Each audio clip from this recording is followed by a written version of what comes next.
শুধু পাগল হয় নাই। আপনি মনে করেন ওনারা বেওকুফ ছিল, আমরাই বড় শিক্ষিত?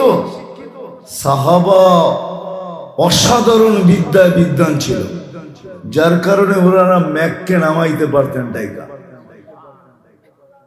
ওনারা দূর থেকে দূর তারবিহীন কথা বলতে পারতেন, সমুদ্রের উপরে ঘোড়া দৌড়াইতে পারতেন, জমিনে বসে সূর্যকে থামাইতে পারতেন, টোকা দিয়ে ভূমিকম্প দূর করতে পারতেন, হাতের ইশারায় অগ্নিগিরিকে পাহাড়ে আবদ্ধ করতে পারতেন। না পারতেন না? হ্যাঁ, নামাজ পড়ে পুরান চাক্কি ঘুরায় আটা বাড়ি করতে পারতেন। না পারতেন না?